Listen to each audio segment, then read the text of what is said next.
Hey, welcome to The Explainer. Today we're going to dive into some really powerful ancient wisdom, a kind of roadmap for mastering our own inner world.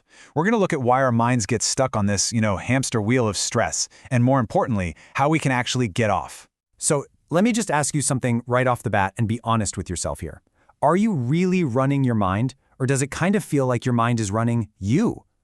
Pulling you into these endless cycles of stress and anxiety, almost like it has a life of its own.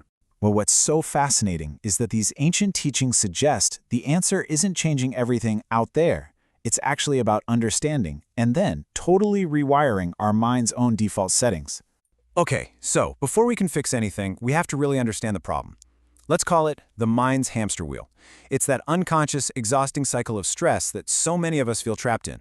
And at the very heart of this wheel is something called the default mind. Just think of it like your mind's autopilot. It's that part of you that runs on unconscious, anxious, and just plain habitual thought patterns. It's what makes us react impulsively, leading to the same old suffering day in and day out. And that is the hamster wheel feeling in a nutshell. It's just being stuck in this loop of unconscious reactions. We've all been there, right? Something happens, you react, you blame someone or something, you feel anxious, and then the whole cycle just resets for tomorrow. So what's fueling this thing? Well, it's what these teachings call the destructive ego, and it wears a few different masks. There's the righteous ego, the one that absolutely needs to be correct and is always looking for someone to blame. Then you've got the intelligent ego, which gets so attached to being smart that it becomes arrogant. There's the entitled ego that expects the world to just bend to its will. And finally, the secretive ego, which is this funny delusion that no one can see the turmoil that's going on inside. So what happens when we live our whole lives on this hamster wheel, totally guided by this default mind? Well, we end up building these incredible towering skyscrapers, but they have absolutely no foundation. We pour so much of our energy into building the parts of our lives everyone can see. We start with the first floor, our career. We pour everything into climbing that corporate ladder. Then we start adding the next floor, wealth. We chase that financial security, completely convinced that if we just have enough money, we'll finally be happy and safe. And of course, we top it all off with the penthouse suite status. We look for that prestige, that recognition from others, the ultimate external sign that we've made it. So you've built this impressive structure.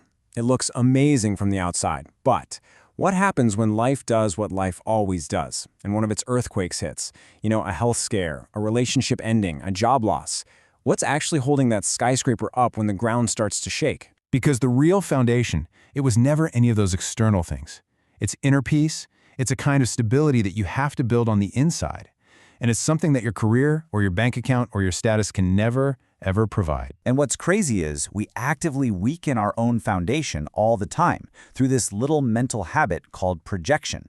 See, perception is just a neutral, factual observation. The weather is raining. Simple.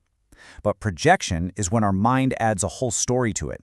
Ugh, I hate rainy days. They always ruin my mood. See what happened? We took a neutral fact and we turned it into a source of our own suffering. Okay, so that's the problem. And it might sound a little bleak, right? But here's the good news. This ancient wisdom doesn't just point out the problem.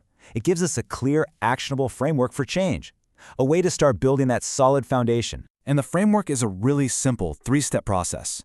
First, you listen and learn. You just humbly take in the wisdom with a totally open mind. Second, you contemplate and reflect. You question it, you wrestle with it, until it stops being an idea and becomes a genuine understanding. And finally, the most important step, you practice and experience it by applying it in your actual daily life. But here's the catch, and it's a big one. None of this works without one key ingredient: humility. It's having the courage to admit that maybe, just maybe, what you currently know isn't working. It's the openness to simply say, I don't know. That is the real starting point for any kind of growth. So what's the whole point of this framework? Well, the goal isn't just to learn some interesting ideas. It's to fundamentally rewire your entire mental operating system, to shift from that reactive, default mind to a calm, discerning mind. And the difference between these two ways of being, it is literally night and day. The default mind is unconscious and impulsive. The discerning mind is conscious and reflective. The default mind gives you that instant anxious reaction. The discerning mind gives you a thoughtful pause. One creates suffering, the other cultivates peace. And that thoughtful pause, that is the superpower you gain from all this. The discerning mind creates a little bit of space. It's the space between the trigger, what happens to you, and your response. And in that tiny little space, that's where you find all of your freedom. And all of this brings us to the most empowering takeaway in this entire explainer.